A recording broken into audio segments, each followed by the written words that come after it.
Hello everybody and welcome to Romancefull's Tarot. I'm about to begin here with a general reading, so that being said, it might not resonate with everybody, so it's really important that you take whatever resonates with you and you simply leave the rest aside.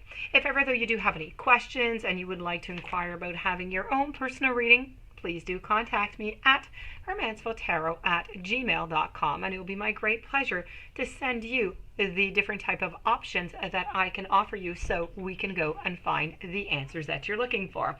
Also, if you have not yet subscribed to the channel, please do take a brief moment of your time to click onto the subscribe button to show your support to the channel and to myself, and it would be greatly appreciated. So with no further ado, we're going to begin this reading. This reading, as usual, it's a general, so if it does not if it doesn't resonate with you, toss it aside, okay? You're better to not have a message than to have one that doesn't belong to you. Now, before beginning the reading, I have channeled for the sign of Aries. This is for the sign of Aries. I have channeled past loved ones to try and give you some messages, but these are warning messages, things that you need to know, things that you need to change within your life right now to get onto the right path or to correct your path. So these are really messages coming from your past loved ones, the ones who have crossed over and who are sending you some warnings. So I have 3 messages, so 3 warnings, and I'm going to finish it off with an oracle card. So let's begin. We have blame, we have fear, and we have indecision. Let's begin with blame. This is about accepting your responsibility for your well-being. This is what your past loved ones would like you to do right now. So it is so easy to give away the power to transform your life, and certainly there have been some people along your path who have shaped you into who you are today. But you are solely responsible for your own happiness. Now, the ego can be a very fragile thing, and if it comes under fire, the first instinct is to blame an outside force. Victim consciousness weakens the connection that you have to your soul source.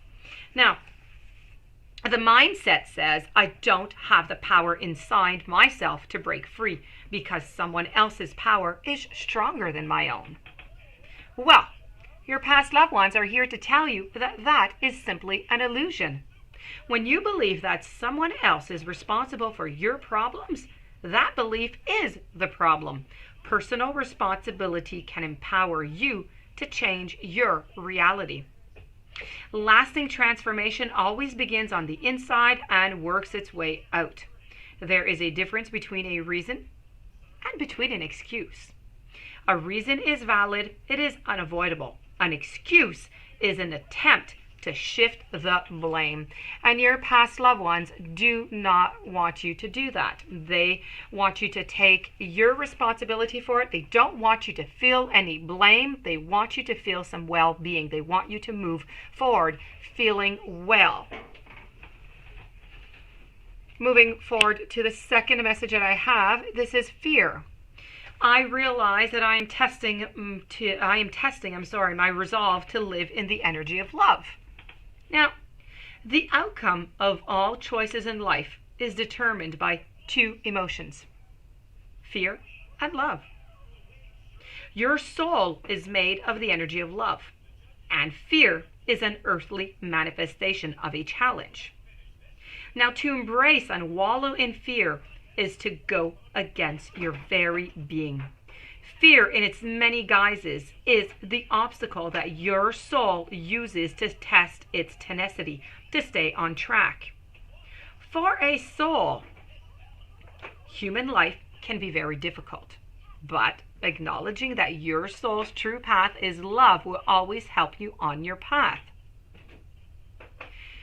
Your past loved ones would like you to think about and would like you to take the consciousness that when fear rears its ugly head, it is really an opportunity for you to stare it in the eye and to turn that doubt into trust. View it as a teacher. What lesson are you learning from these fearful emotions? The more you use your energy of love to diffuse fearful situations, the less often they are going to prevent themselves for you. And your third message coming from your past loved ones is indecision. Now, I use my intuition in all aspects of life. Your soul is spirit manifest in this physical dimension. And even though you may feel limited by the constraints of your body, your connection to the infinite wisdom of the universe is always available to you. In the form of intuition, you are never alone when making any decision. Spirit only wants the best for you, and by listening to your inner voice, you will always be guided to the proper outcome. And all you have to do is simply ask. Now, the expectations of others is only an illusion. You were not born to listen to fear. You were taught to listen to it. You need to visualize any decision in your life as a fork into the road. How does your body react when you imagine that your travels down each path? At first glance, one may look easier to traverse, but the true destination will cause anxiety and heavy heart, and the other path may be more difficult to walk, but the destination will feel light and calm. So when you silence your mind and you listen to your intuition, the signposts will always be obvious. So it's very important that your past loved ones really want you to work on these aspects. Blame. You need to accept the responsibility for your well-being. You need to stop blaming yourself, no matter what it is that you're blaming yourself for. You need to realize that fear, you need to face fear. You have to stop being afraid of moving forward in life, of facing different obstacles. You need to face your fears. Your indecision, you need to use your intuition a little bit more, okay? Your past loved ones feel like you're not using it enough, and you should tap into it a little bit more often. So try and do that. As for the oracle, we have focus on the positives. So, everything is energy. Life on earth is full of circumstances that we label as good or as bad. And when you choose to focus your awareness on any circumstance, you are sending energy to it. That will make it stronger. So it makes sense to give energy to the circumstances that you perceive as positive. So you need to turn this into positive. Now, whenever you receive this type of message, you may have to take steps to alter your thinking. You may be giving too much energy to situations that are troublesome. Some humans are programmed by nature or nurtured to dwell on the negative instead of the positive. And it may take some practice to alter your reactions. Every event and every person who comes into your life has a purpose. It's human nature to categorize everything as beneficial or detrimental instead of just being a lesson. Now, you can train yourself to look at life, to look at events or people objectively and become aware of the reason that they are on your path. What is the lesson? And after you come to an understanding of why this event or person has come to you, you can decide the amount of energy that you'd like to send its way.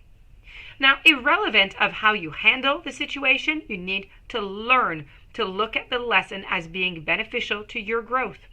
And if you've learned something from it, and hopefully you have, then that is focusing on the positive. So that, my dear friend Aries, does conclude your beautiful reading with your past loved ones who are sending you these messages of guidance, these messages of warnings that you need to watch out for along your journey to get back onto the right journey and to make your journey a little bit less bumpy. If you do have any questions, you would like a reading, you know where to contact me. Please don't forget to subscribe to the channel. Stay tuned for any following reading. Have yourself a wonderful day. Thank you for being there, and I will see you later.